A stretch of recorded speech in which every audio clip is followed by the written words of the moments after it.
कुछ बोलते क्यों नहीं? क्या हुआ? आग लग गई घर को। आग? आप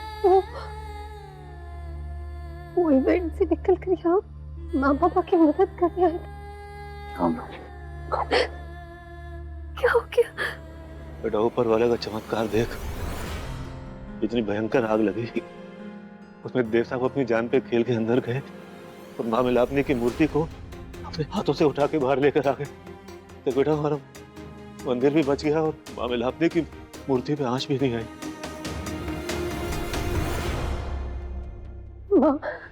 माँ मिलापनी हमारे साथ है। आपको पता है दीदी, आज अब जब उस इवेंट से निकल कर यहाँ आ गए तो वहाँ बात में मैंने ये कहा कि सब खत्म हो जाए, कोई बात नहीं, लेकिन उम्मीद खत्म नहीं होनी चाहिए। और सच है, देखिए हमारी उम्मीद खत्म नहीं हुई।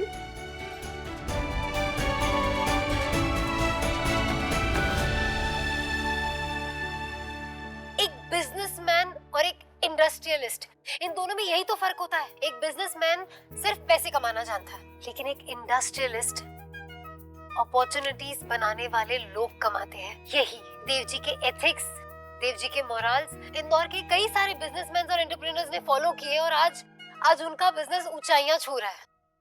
देव सर को कोई जरूरी काम आ गया होगा, इसीलिए वो चले गए। एक पॉइंट के लिए तो मैं भी डर गया था कि अब क्या करूं, लेकिन फिर विधि मैम ने क्या संभाला है मैम, इसीलिए तो मैं यहाँ आया हूं।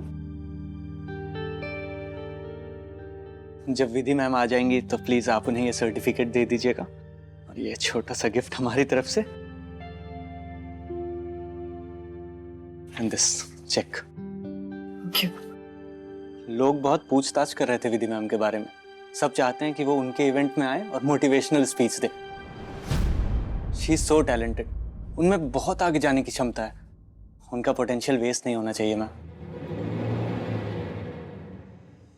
विधि, तुम इतनी लायक और होशियार होने के बावजूद सिर्फ मेरी वजह से अपनी काबिलियत वेस्ट जाने दे रही हो। मैं उस दिन का इंतजार कर रही हूँ कि काश मैं तुम्हें कह पाती कि तुम कितनी टैलेंटेड हो और उस टैलेंट को यूज करके अपने पंख खोलकर जितनी लंबी चाहो उतनी उड़ान भर सकती हो। मामा देखिए ना, विधि भाभी के घर पे क्या हो गया, देखिए आग लग गई। हाँ मामा। चित्रा बेटा, तू ना बाल घर में बच्चों को सबका ध्यान रखना। मैं विमला जी से मिलकर आती हूँ। जी मामा। ठीक है बेटा। एक बात बताइए, अगर मैं आपका बेटा होती तो आप मुझे अपनी परेशानी नहीं बताते, ऐसे मेहमानों की तरह व्यवहार करते मेरे साथ? नहीं ना? तो एक बेटी अपने बाप का कंधा क्यों नहीं बन सकती? दीदी, मैं ये नहीं कहूंगा कि सब में इनकी कोई गलती नहीं है, पर अक्सर समाज के दबाव में बहुत सारे लोग ये गलती कर बैठते हैं। लेकिन विधि, अपने आसपास देखो, बहुत कुछ हो गया है। ये आग लगी है, कहीं ना कहीं इस आग ने हम सबको कुछ सिखाया है, सीख दी है। सीख तो दी है देव साहब, बहुत बड़ी सीख दी है। यही मुश्किल है हम मिडिल क्लास लोगों के साथ। बेटी की शादी है, ससुराल वाले क्या कहेंगे, समाज क्या कहेगा। पैसे हैं नहीं, कर्जा ले लेते हैं, बाद में चुका देंगे, लेकिन नाक नहीं कटनी चाहिए समाज के सामने हमारी। बाद में चुका नहीं पाते, एक भी ये हो जाता है।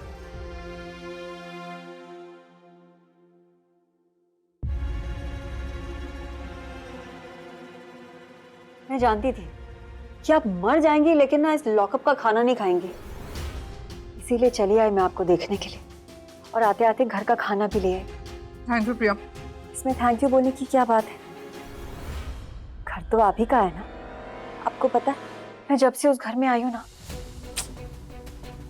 हमेशा डिप्रेस्ड ही रही हूँ, हमेशा इनसिक्योर, लेकिन आपके आने के बाद मुझे बेटर फील हो रहा था। अब मैं वापस अकेली हो गई हूँ।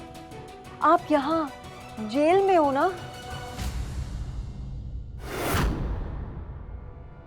मुझे पता है मैं जेल में हूँ। लॉयर से बात हुई? क्या बोला उसने?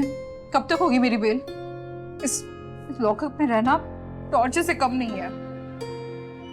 और यहाँ के लोग कैसे टॉर्चर कर रहे हैं मुझे, बार बार मुझ पे दबाव डाल रहे, प्रेशर किए जा रहे हैं कि मैं अपने गुनाह कबूल कर लूं। कौन से गुनाह कबूल करूं मैं? मैंने कोई गुनाह किया ही नहीं, जो भी किया सब लीगल था। बुरा मत मानिए, लेकिन एक बात कहूं, आपको ना हाई लगी है रायचंद की।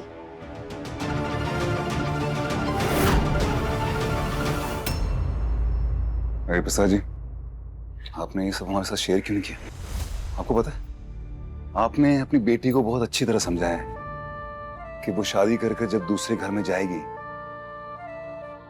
तो वो उनके दुख बांटेगी, लेकिन खुद नहीं समझा आपने। क्यों? गलती हो गई है मेरे से। मेरी बेटा माफ कर दे बेटा, बहुत बड़ी गलती हो गई मेरे पापा से। देव साहब माफ कर दीजिए। मैं आपको माफ करने को तैयार हूं, पर एक शर्त पर।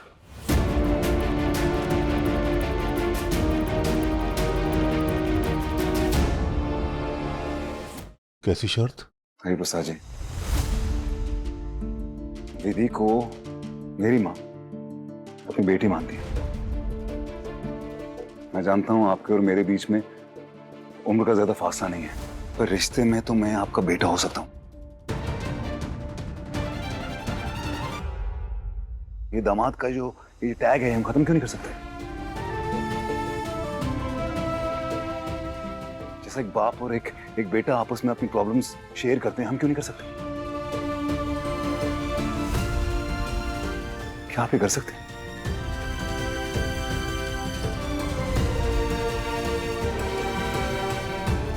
खुश रहिए देव साहब। ओ, खुश रहिए बेटा।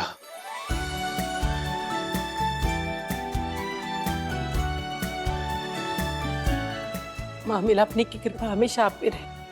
भगवान करे ऐसा बेटा सब माओ को मिले।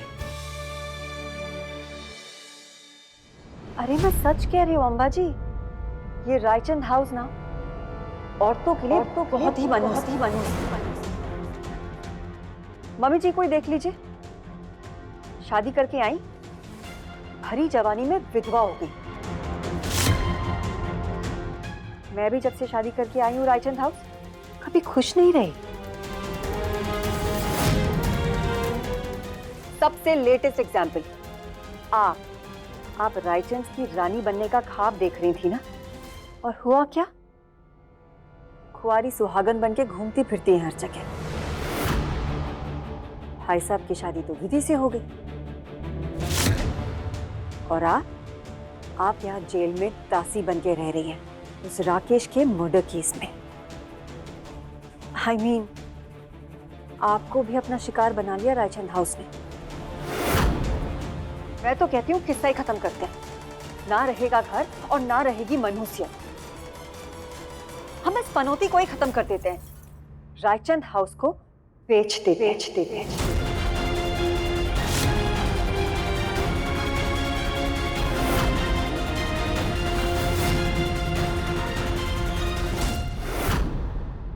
चलिए, अब जो मैं आपका बेटा बन चुका हूं तो सफाई अभियान शुरू करें।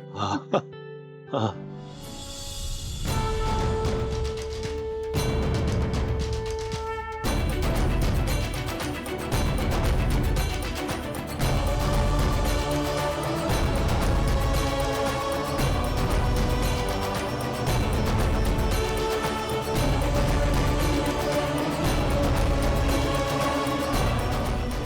बोलो मिलापनी मैया की जय।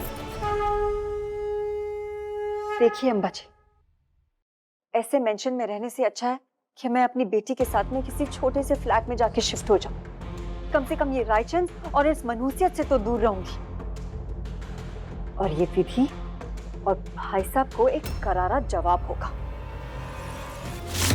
आप खुद ही सोचिए, जिस घर को हमारे आदरणीय ससुर जी शांतनु रायचंद ने अपनी खून पसीने की मेहनत से बनाया है, जब उसकी बोली लगेगी, जब वो बिकेगा, सरेआम नीलाम होगा, तो क्या गुजरेगी भाई साहब और मम्मी जी पे, और फिर सारा इल्जाम विधि पे आ जाएगा कि उसकी वजह से घर, बिजनेस और इतने सालों से कमाई हुई इज्जत एक झटके में चली गई। फिर लगेंगे एक तीर से दो निशाने। मैं विधि देवव्रत रायचंद आपके किए हुए गलत कर्मों की बेड़ियां आपके पांव में बांधूंगी।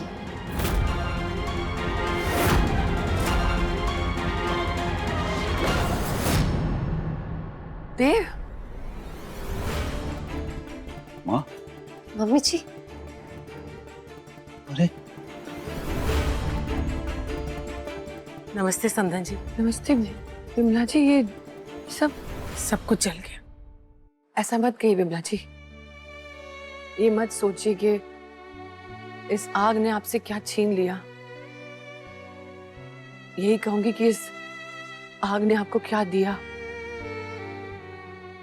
आपको बेटे जैसा दामाद दिया है जो आपकी परेशानी में आपके साथ है। और आज जो विधि ने देव के लिए किया है ना, वो भुला नहीं जा सकता। इसी को तो परिवार कहते हैं ना, जो एक दूसरे के हित के लिए एक दूसरे के साथ रहे। हवन की अग्नि ने देव और विधि को एक किया है, और मैं तो सिर्फ यही कहूंगी कि इस अग्नि ने हम दो परिवारों को एक किया है।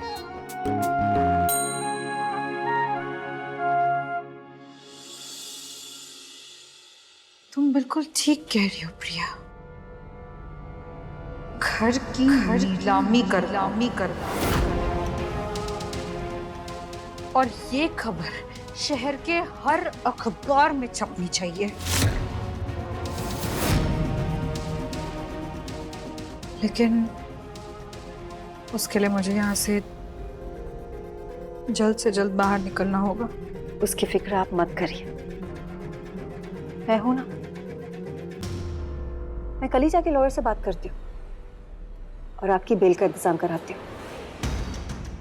लेकिन वो घर की नीलामी के लिए पक्का बायर्स को बुला लो ना। बुला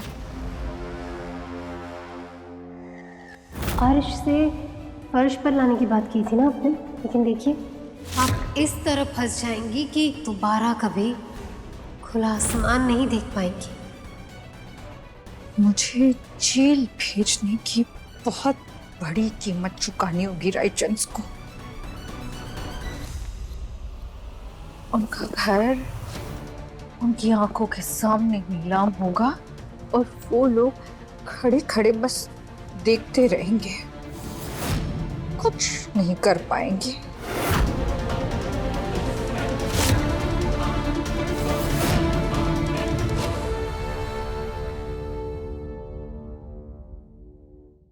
भाई साहब, एक आइसक्रीम दीजिएगा। देव जी, वो मुझे कुल्फी चाहिए। ठीक है, एक कुल्फी देना। पर देव जी, सिर्फ एक क्यों? क्योंकि प्रैक्टिकली हमारे पास 2 कुल्फी खरीदने के पैसे हैं नहीं।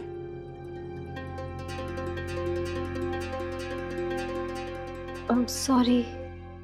अरे मजाक कर रहा हूं, तुम तो रोने लगे। मजाक कर रहा हूं। हमको 2 कुल्फियां क्यों खानी, जब हम एक हैं, हमारे गोल एक हैं, हमारे अचीवमेंट्स एक हैं। वो जब एक कुल्फी खाएंगे तो मुझे थोड़ा रोमांस को भी मौका मिलेगा। तो मुझे मौका दो ना थोड़ा सा यार तुम। Thank you.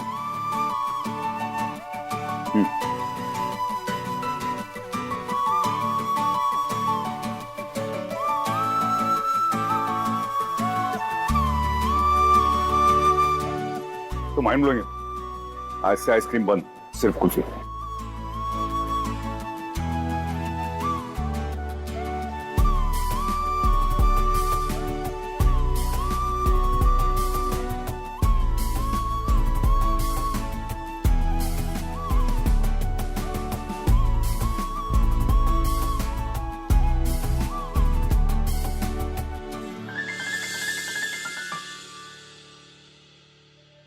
हाँ प्रिया, बोलो। कंग्रेचुलेशंस योगेश भैया, हमारा प्लान सक्सेसफुल हो गया है। अब्बा घर बेचने के लिए राजी हो गई हैं। Awesome, congratulations. अब आगे जैसे मैंने कहा ठीक वैसे ही करना, और याद रहे मेरा नाम बाहर नहीं आना चाहिए। कैसी बातें कर रहे हैं भैया, आपने मेरी इतनी हेल्प करी, मैं आपका नाम बाहर नहीं आने दूंगी, आई प्रॉमिस। बाय।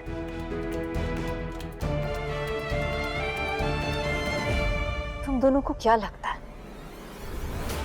कि भगवान ने सारा दिमाग सिर्फ तुम दोनों को ही दिया है? एक बार हमारा घर हमारे पास आ गया ना,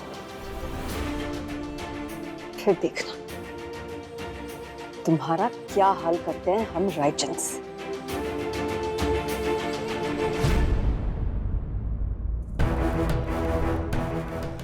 मेरे साथ खेल खेलोगे ना तो छोड़ूंगी नहीं तुम्हें, बर्बाद कर दूंगी, इतना कि मरने की भीख मांगोगे मुझसे। चलो निकलो यहां से। अंबा मेहता, मुझे जलील करके तुमने ठीक नहीं किया।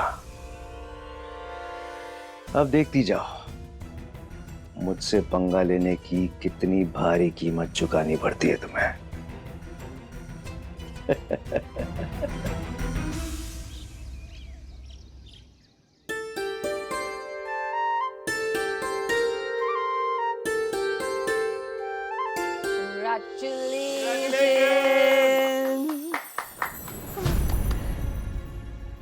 सॉरी, मैं आज मैं थोड़ा ज्यादा ही सो गई, सॉरी। अरे इट्स ओके विधि, कल का दिन तुम्हारे लिए बहुत हेक्टिक था। It's okay. लेकिन ये कांग्रेचुलेशंस क्यों?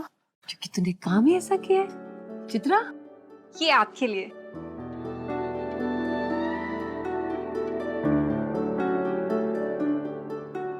अविरूप आया था कल, तुम लोग घर में नहीं थे तो मैंने ले लिया। ये सर्टिफिकेट्स, चेक और ये चॉकलेट का डब्बा दिखे गया और बहुत तारीफ कर रहा था तुम्हारे स्पीच की, तुम्हारे कॉन्फिडेंस की। तुम जानती हो एक माँ को कितना गर्व महसूस होता है जब उसके बच्चे की कोई तारीफ करता है। God bless you। मैं तुम्हें कुछ गिफ्ट देना चाहती थी लेकिन मेरे पास कुछ है नहीं, तो मैंने अपने हाथों से केक बनाया तुम्हारे लिए। अब ऐसा क्यों कह रही है? आपके हाथों से बना ये केक प्राइसलेस है, इससे स्पेशल कोई और गिफ्ट हो ही नहीं सकता। अच्छा तो जल्दी से मुंह खोलो।